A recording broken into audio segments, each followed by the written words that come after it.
Cuando tenemos un concepto equivocado o mal interpretado, nuestra actitud suele ser incorrecta.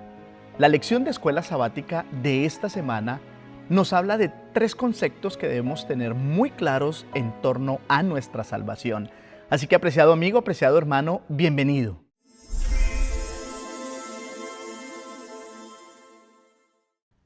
El pecado, el evangelio y la ley es el título de la lección de escuela sabática para esta semana, donde vamos a clarificar muchos conceptos en cuanto a nuestra salvación. Sé que para algunas personas es un poco difícil hablar acerca de la ley porque les causa un poquito de incomodidad, pero hoy vamos a descubrir que la ley es uno de los mayores regalos que Dios le ha dado al ser humano para llevarnos justamente a eso, a la salvación. Vamos al versículo de la semana, que se encuentra en el Salmo 119, versículo 93 y 94. Jamás olvidaré tus mandamientos, porque con ellos me has vivificado. Tuyo soy, sálvame, porque he buscado tus mandamientos. Los mandamientos o la ley de Dios es uno de los mayores regalos que Él nos ha dado para nuestra salvación. Y justamente la lección de escuela sabática va a desarrollar este tema y nos va a mostrar la relación que hay entre la ley, el pecado y la salvación. Cómo el pecado ha destruido todo lo que nos rodea. El pecado, apreciado amigo y apreciado hermano, destruye nuestra relación con Dios, nuestra relación con los seres que amamos y con las personas que nos rodean. El pecado nos hiere, nos confunde, nos engaña, pero lo más terrible que ocasiona el pecado es que nos separa de Dios y coloca entre nosotros un muro de separación, y es justamente allí donde la ley y el evangelio vienen a rescatarnos. La lección de escuela sabática de esta semana muestra un concepto claro acerca del pecado y cómo el evangelio ha venido y va de la mano con la ley de Dios para salvarte a ti, para salvarme a mí, para hacer que nosotros podamos ser cristianos bendecidos por el Señor. Así que esta semana vamos a analizar la finalidad de la ley de Dios y la solución divina para el pecado y poder restaurar esa relación que Dios quiere tener con nosotros y la relación que Dios quiere que nosotros tengamos con los demás. Bienvenido a esta linda lección de escuela sabática. Distracciones y tentaciones es el título para la lección de hoy. La lección presenta de una manera muy especial el ejemplo de un hombre llamado Sansón. Él lo tenía todo para poder triunfar en su vida espiritual y en su vida terrenal. Pero también presenta cómo se dejó llevar por los ojos, cómo se dejó llevar por las emociones, cómo se dejó llevar por los oídos, cómo los sentimientos le hicieron tomar decisiones totalmente equivocadas, porque el pecado está allí tratando de desviarnos del propósito que Dios tiene para con nosotros. Así que Sansón es uno de los mejores ejemplos que nosotros podemos tener en este mundo lleno de distracciones, de tentaciones, donde ni siquiera hay que salir de casa para caer en tentación, hermanos. En nuestros propios teléfonos, en nuestra propia casa, en nuestra propia vida, en las pantallas que nos rodean y que vemos para un lado y que vemos para otro, allí las tentaciones se pueden enfrentar. El gran conflicto, apreciados amigos, que inició en el cielo, ahora se ha trasladado a la tierra, pero más aún se ha trasladado a nuestra mente, donde es el verdadero campo de batalla, donde nosotros somos los que tomamos la decisión si hacemos la voluntad de Dios o hacemos la voluntad de nuestros caprichos y nuestros deseos. Satanás hace todo lo posible para que nosotros vivamos entretenidos. Yo sé que estamos viviendo en un tiempo difícil donde la palabra pecado como que, eso es muy antiguo, eso es del siglo pasado, nosotros hablamos de otras cosas, desliz, equivocaciones, pero ¿cómo así que pecados? Pues la lección de escuela sabática de esta semana nos va a presentar a nosotros una definición amplia acerca del pecado. Pero volvamos al tema de Sansón, las tentaciones y las distracciones en las cuales él vivió. Sansón vivió con algo que se llama excesos. Dios le dio todo, sin embargo, él todo lo llevaba a los límites, de la misma manera que nosotros tenemos hoy. No podemos controlar nuestra vida espiritual, no podemos controlar nuestras emociones, nuestras compras, como que somos compulsivos en las cosas que hacemos, nos vamos de un extremo a otro. Quiero ser saludable, entonces ya le dedico 10 horas al ejercicio. Quiero ver una serie de algún programa, entonces ya no lo veo una vez a la semana, sino que lo veo todo en 2 o 3 días. Entonces estamos viviendo en una generación que vive llena de exceso de azúcar, exceso de cosas que se escuchan, de cosas que se ven. El enemigo conoce nuestras debilidades y él trabaja justamente en eso. El enemigo sabe cuáles son las debilidades de Juan Daniel, de Carolina, de Andrés, de Carlos, de Matías, y justamente prepara tentaciones para esas personas. Pero el Señor siempre viene a nuestra ayuda. Jesús conoce nuestra condición y Él está pronto para ayudarnos. Sansón cayó porque él se creía fuerte. Él pensaba que podía soportar la tentación de la misma manera que muchos seres humanos hoy creen que no van a caer en tentación, pero la palabra de Dios dice, el que esté firme, mira que no caiga. Así que debemos tener claro que el enemigo conoce nuestras debilidades y él hace todo lo posible por hacernos caer. El mismo Jesús tuvo que enfrentar tentaciones, pero no cayó en ninguna.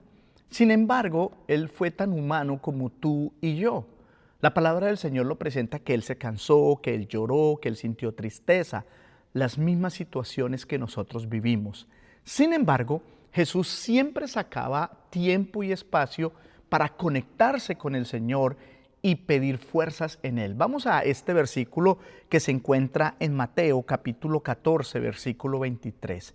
Despedida la multitud, subió al monte a orar aparte, y cuando llegó la noche estaba allí solo. Y Marcos 1:35 dice de la siguiente manera, levantándose muy de mañana, siendo aún muy oscuro, salió y se fue a un lugar desierto y allí oraba. Jesús conocía claramente el secreto del poder.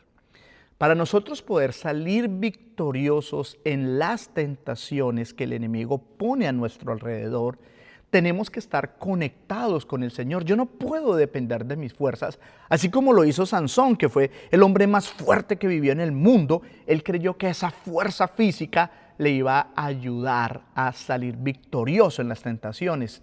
Y no, mi apreciado amigo, nosotros necesitamos depender del Señor. Y la lección termina con unas preguntas geniales.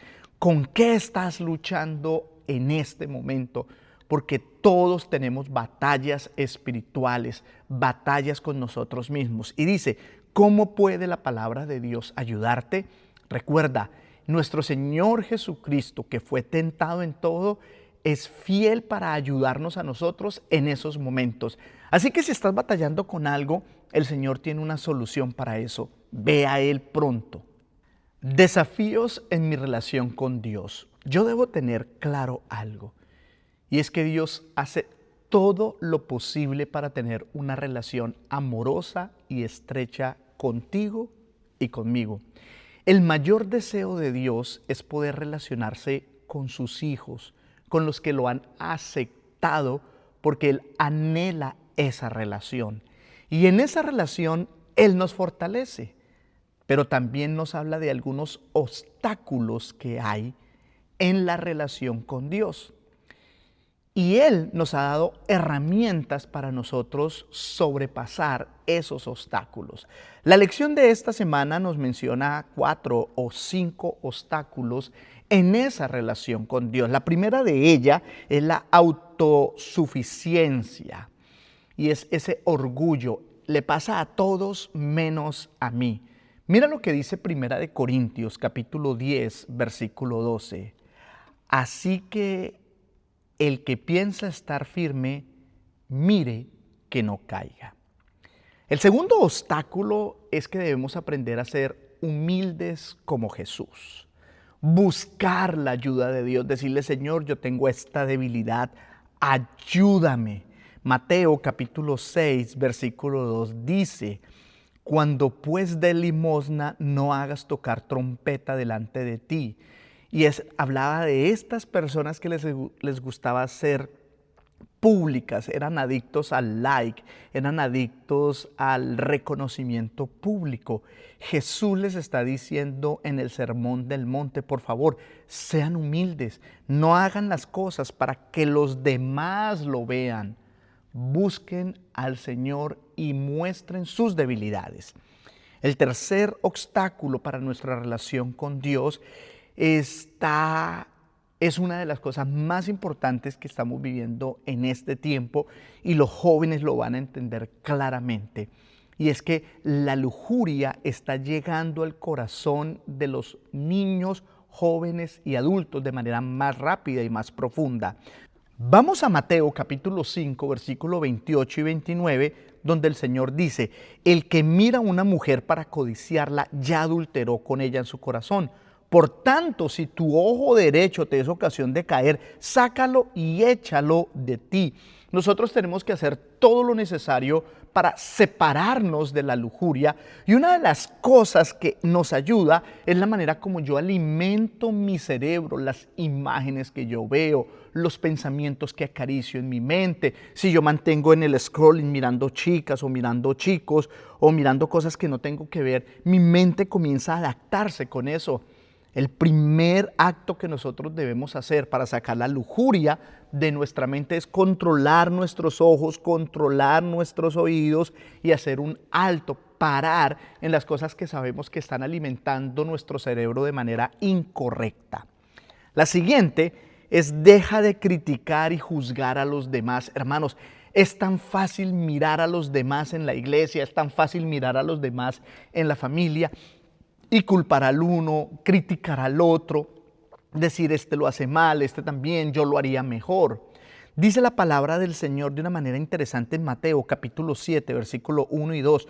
No juzgues para que no seáis juzgados, porque con el juicio con que juzgáis seréis juzgados, y con la medida con que medís serás medidos. Y a veces en la iglesia nosotros vemos a personas que tienen esa facilidad de criticar y de juzgar absolutamente todo.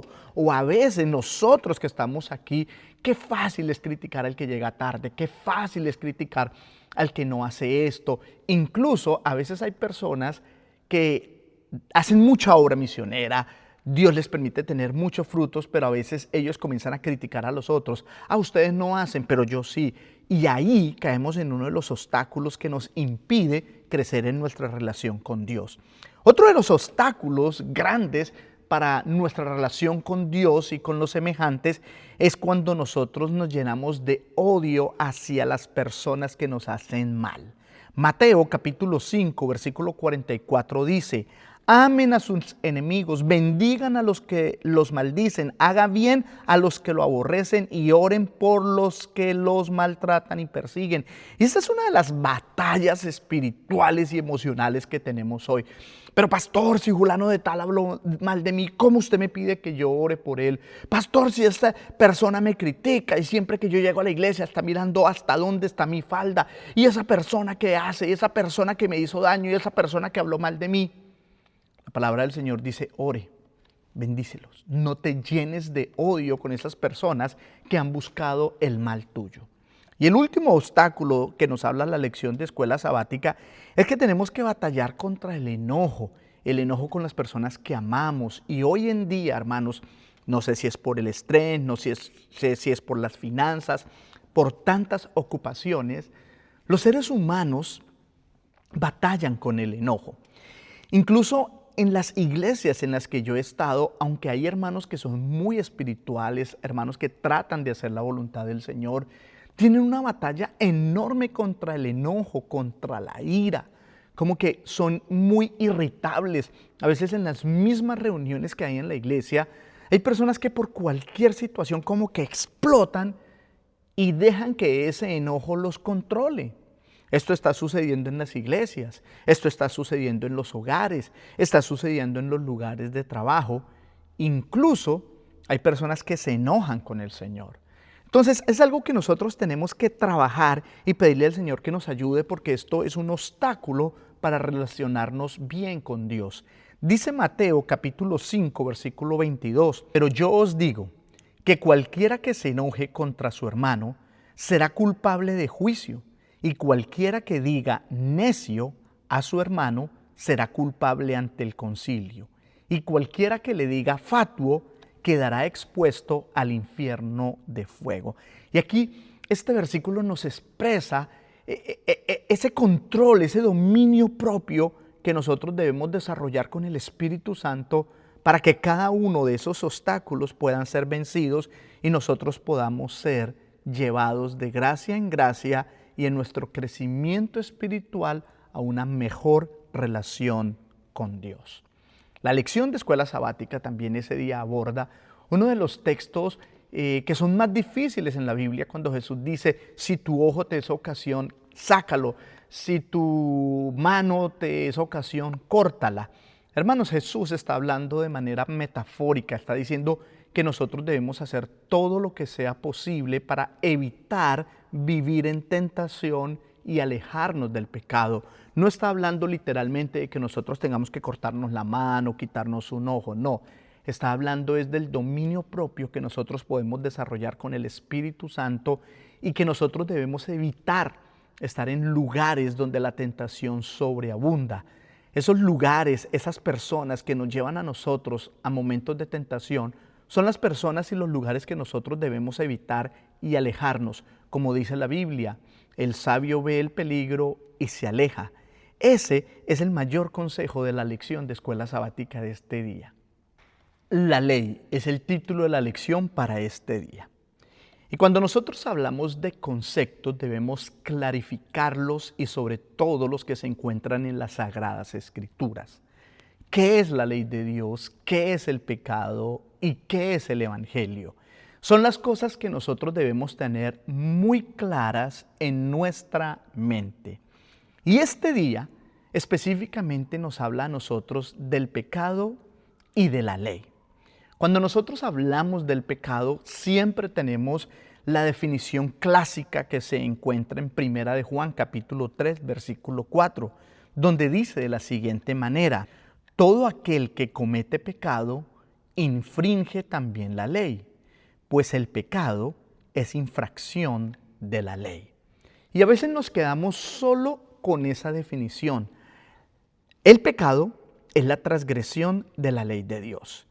Y a veces, hermanos, es una definición correcta, pero incompleta. Porque el pecado no es solamente las acciones que nosotros llevamos o que nosotros hacemos. El pecado es mucho más que eso. Entonces, cuando alguien trata de definir y tener un concepto del pecado, debe tomar todos los textos bíblicos que nos hablan de pecado y desarrollar un concepto amplio para poder tener una actitud correcta frente al pecado. El pecado no solamente es transgresión de la ley. La lección de escuela sabática de esta semana lo define muy bien. El pecado también es algo que es una condición de la naturaleza caída del ser humano. Salmo 51, versículo 5 dice de la siguiente manera: he aquí, en maldad he sido formado, y en pecado me concibió mi madre. Dice Jeremías 17, versículo 9, engañoso es el corazón más que todas las cosas y perverso, ¿quién lo conocerá? Me está hablando de una condición en la cual nosotros crecimos y llegamos a este planeta. Tenemos una maldad heredada que viene en nuestra naturaleza. Pero también, como lo decía la lección de escuela sabática del sábado, el pecado es todo lo que nosotros hacemos separados de Dios, es una actitud. Vamos a Isaías, capítulo 59, versículo 2, donde dice: pero vuestras iniquidades han hecho división entre vosotros y vuestro Dios, y vuestros pecados han hecho ocultar de vosotros su rostro para no oír. Hermanos, aquí nosotros podemos ver que el pecado tiene 3 dimensiones, incluso podría tener más, pero vamos a quedarnos con solamente estas 3 dimensiones. El pecado es transgresión de la ley, es una condición de nuestra naturaleza pecaminosa, pero también es una actitud de rebelión en contra del Señor, y es que nos separa del Señor y nos lleva a hacer cosas incluso que a veces están en contra de la misma naturaleza que Dios ha dejado establecida en el planeta. Entonces, el pecado infecta absolutamente todo: nuestros pensamientos, nuestras acciones, nuestras emociones, nuestras palabras. Entonces, cuando yo tengo este concepto claro acerca del pecado, comienzo a descubrir que el pecado no solamente es una acción, sino que es mucho más que eso. Frente a ese problema tan grande que nosotros tenemos, Dios nos ha dado algo que se llama la ley. Y la ley de Dios es algo maravilloso. Yo sé que algunos de los que pueden estar escuchando esto ven la ley como algo que nos impide, que nos quita la libertad. Pero la ley tiene el propósito de llevarnos a Cristo para buscar la solución a ese problema tan grande que nosotros tenemos, que se llama pecado. Los 10 mandamientos que se encuentran en Éxodo capítulo 20, versículo 3 al 17, simplemente nos muestran a nosotros la importancia de lo que Dios quiere que nosotros vivamos en las relaciones, tanto con Él como con los demás y conmigo mismo. Dios nos dio la ley a nosotros, hermanos, para que la ley nos mostrara a nosotros claramente lo que es pecado.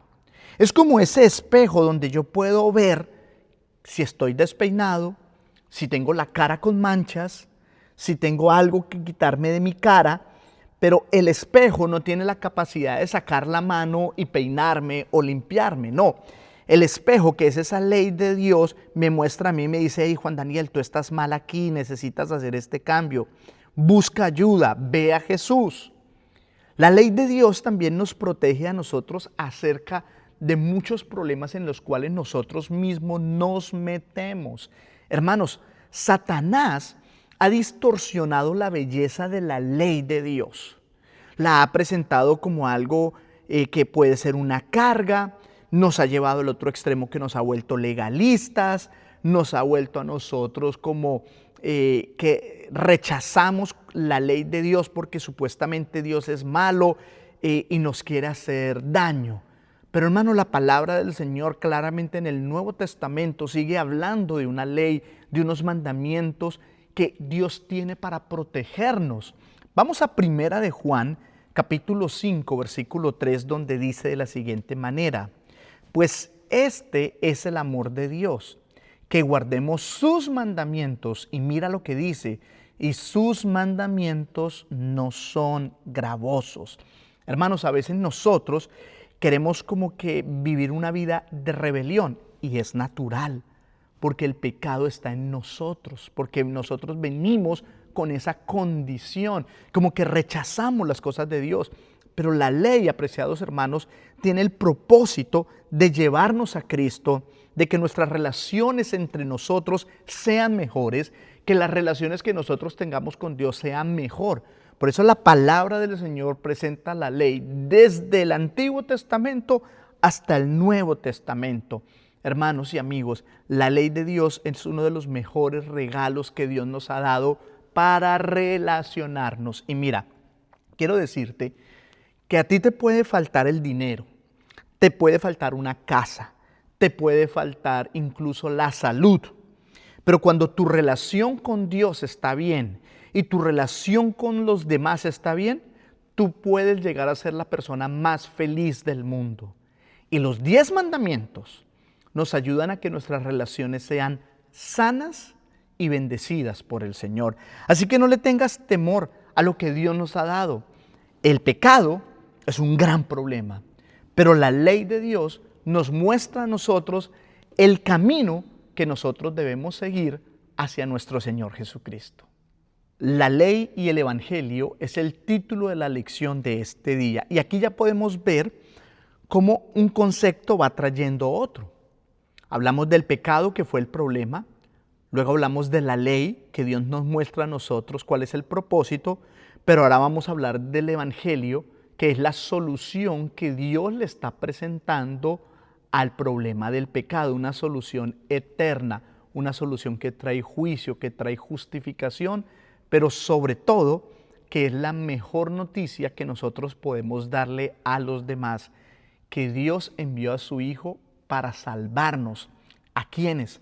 A todos los que deseamos aceptar a nuestro Señor Jesucristo y lo hacemos. Ahora, ¿cuál fue la actitud de Jesús con la ley de Dios? Cuando Jesús llegó dijo, no, a mí no me hablen del Antiguo Testamento, ya eso quedó atrás, ese es el pacto antiguo, no me hable más. No. Vamos a Mateo capítulo 5, versículo 17 y versículo 18 para que lo veamos en las Sagradas Escrituras. No penséis que he venido para abrogar la ley o los profetas. No he venido para abrogar, sino para cumplir.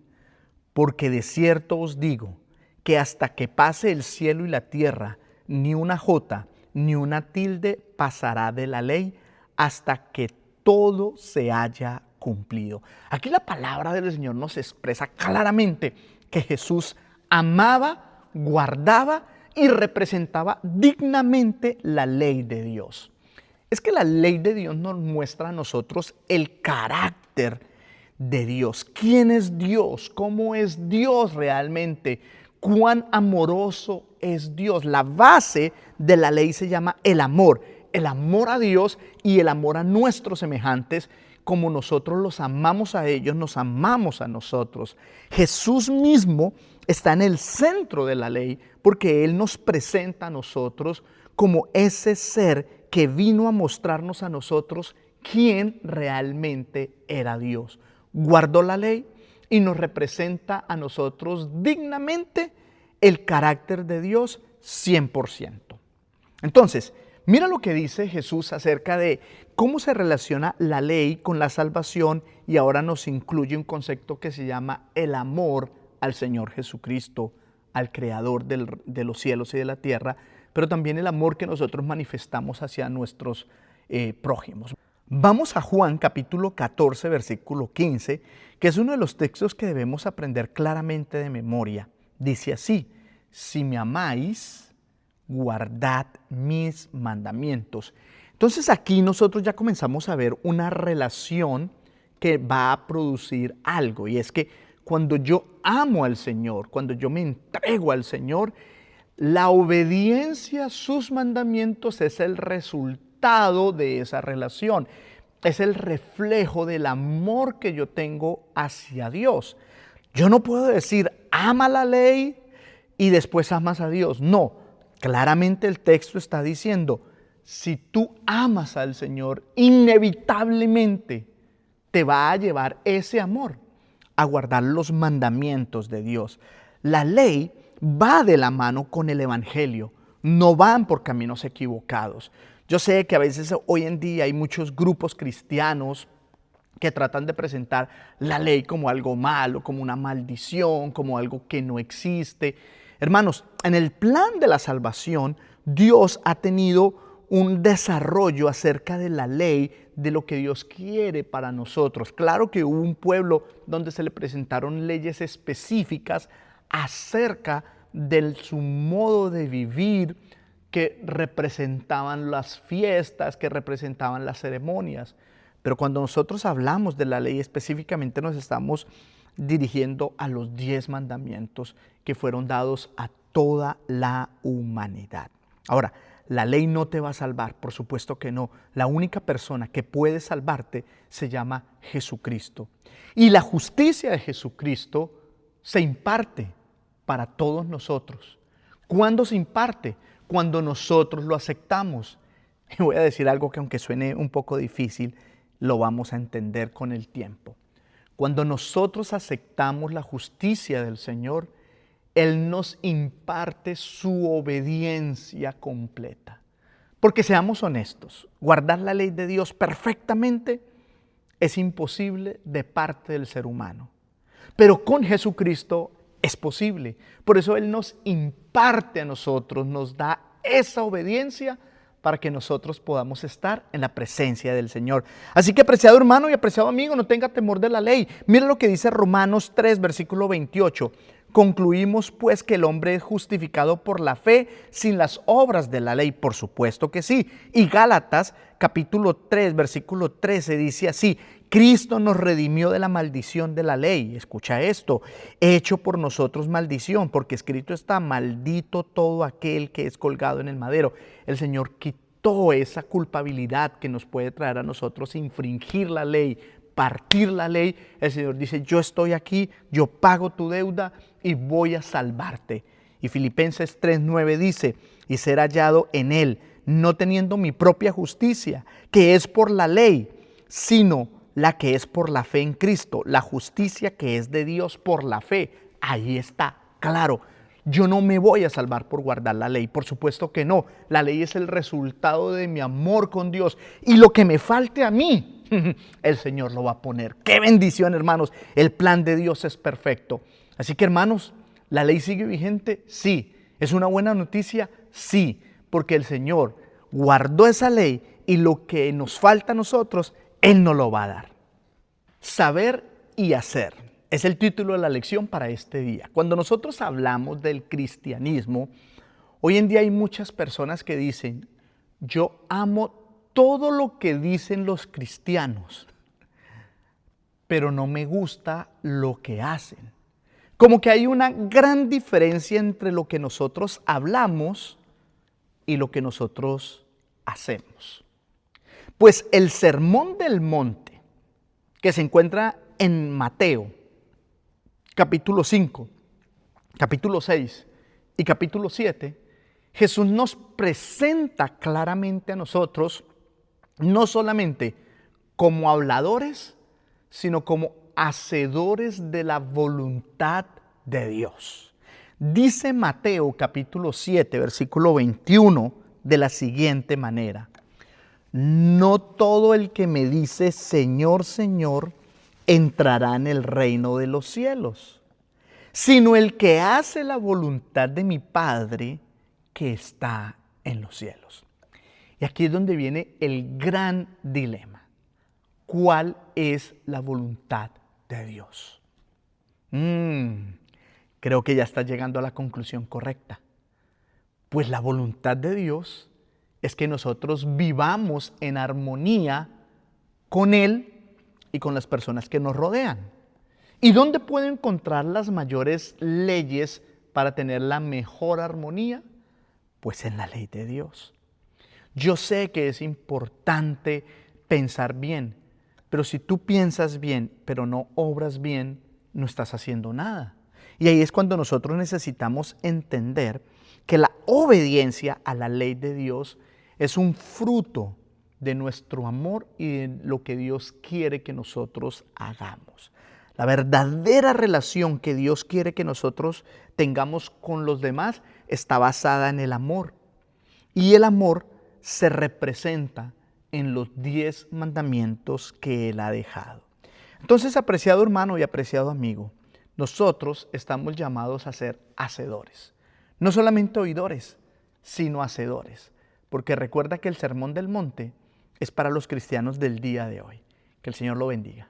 Para estudiar y meditar en esta lección, que ya es la última de esta semana, se nos habla a nosotros en un pequeño resumen en cuanto al pecado, la ley y el evangelio. Y cómo el enemigo de las almas de alguna manera ha llevado a la gente a tergiversar el verdadero concepto de la ley, haciendo que las personas la rechacen y la ignoren.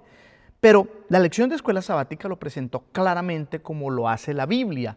La ley de Dios tiene una finalidad. ¿Cuál es esa finalidad? Llevarnos a Cristo.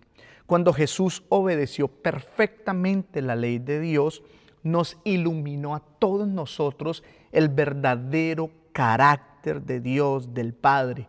¿Cómo es Dios?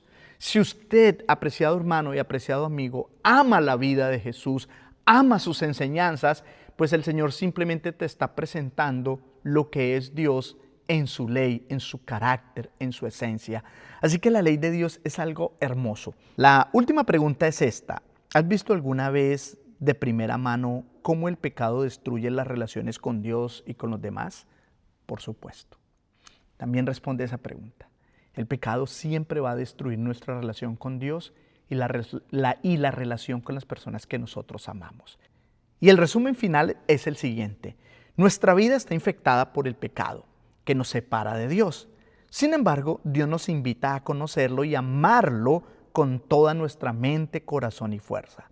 Si lo hacemos, naturalmente amaremos más a Dios y a los demás. Ese amor está plasmado en la ley de Dios que fue dada para proteger y preservar nuestra relación con Él y con los que nos rodean. Así que, apreciado amigo, espero que hayas quedado con un concepto claro en cuanto al pecado, en cuanto a la ley y al Evangelio. Dios te ama profundamente y quiere lo mejor para salvarte.